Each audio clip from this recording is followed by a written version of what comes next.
आज अनेक वर्षापासून कोल्हापूरच्या रस्त्यांची परिस्थिती बघितली तर चिंधड्या उडवलेल्या आहेत. कोल्हापूरकर हैराण झालेत.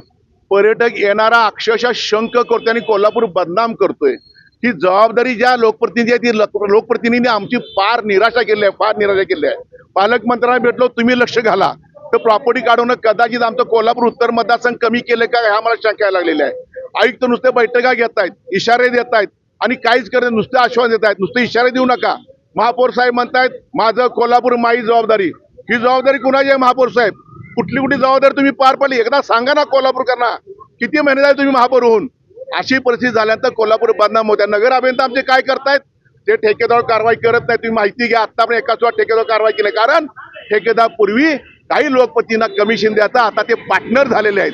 मग कारवाई कोणावर करायची? कारवाई जर ठेकेदार केली तर नगर अभियंती खुर्ची जी आहे ती अडचणीत येते. त्यामुळं संभ्रम अवस्था आहे. हे कोल्हापूरकर चक्रव्यूहात अडकलेले आहेत आणि तो फोडायचा असेल, बाहेर पडायचा असेल तर भविष्यात कोल्हापुरातील जे मंडळी आहेत, कोल्हापुरातील जे गणेश उत्सव मंडळ आहेत, जे तालिमी आहेत, त्यांना विनंती करीन आता कोल्हापुरात प्रसिद्ध जे काय ते हातात घेऊन उतरा आणि तर तुम्हाला आम्हाला कोल्हापूर चांगले मिळतील, रस्ते चांगले मिळतील. आदित्य साहेबांनी महाराष्ट्रभर ह्या रस्त्या संदर्भात आंदोलन सुरू केलेलं आहे. त्यातलाच हा एक भाग आहे.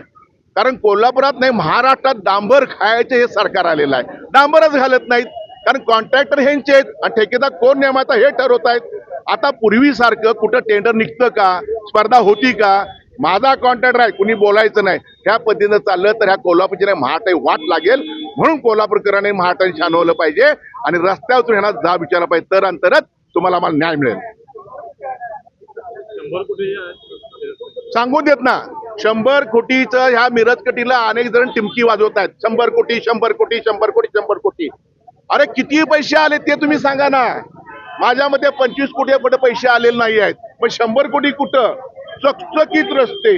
आम्ही तुम्हाला युरोप देणार, आम्ही तुम्हाला सिंगापूर देणार.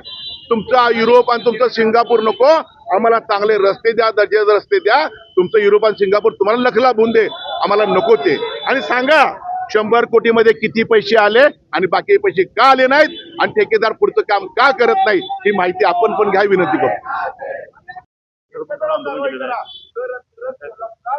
खरं तर पैसा झाला मोठा आणि रस्ता झाला खोटा, अशी या कोल्हापूर शहरातल्या रस्त्यांची अवस्था झालेली आहे. राज्य शासनाने शेकडो कोटी या कोल्हापूर शहरासाठी दिले, पण ते कुठे गेले? बहुतेक लोकप्रतिनिधी जे बॅनरबाजी करतात त्यांच्या किंवा कंत्राटदारांच्या खिशात गेलेल्या या रस्त्यांवरून दिसून येते. आज मी इथं बिनखांबी परिसरात उभा आहे. पुढे गेला तर बिंदू चौक आहे, दसरा चौक आहे, मला सांगा सायबर चौक आहे. वेगवेगळ्या भागात अक्षरशः एखादा भूकंप झाल्यासारख्या रस्त्यांची अवस्था झालेली आहे. त्यात डांबर पण दिसत नाही. मग या लोकप्रतिनिधी असतील किंवा या अधिकारी असतील, यांना ब्लॅकलिस्ट केलं पाहिजे, यांना लाज वाटली पाहिजे. आज गाडीवरून रस्त्यावरून लोक जाताना पाठीच्या हाडे खिळखिळीत यायला लागलेत, गाड्यांच्या अपघात व्हायला लागलेत, लोक अक्षरशः दुःखी व्हायला लागलेत, अधू व्हायला लागलेत आणि या लोकप्रतिनिधींना अजून देखील जाग येत नाही. म्हणून शिवसेना उद्धव बाळासाहेब ठाकरे पक्षाच्या वतीनं आज खड्ड्यामध्ये झाडं लावून आंदोलन केलेलं आहे, एक अनोखं आंदोलन. येणाऱ्या काळात जर या लोकप्रतिनिधींनी आणि या टक्केवारी इथल्या सगळ्या बादशांनी जर रस्त्यांची अवस्था आमच्या कोल्हापूरकरांची चांगली केली नाही तर यांना आम्ही कोल्हापूर शहरात फिरकू देणार नाही.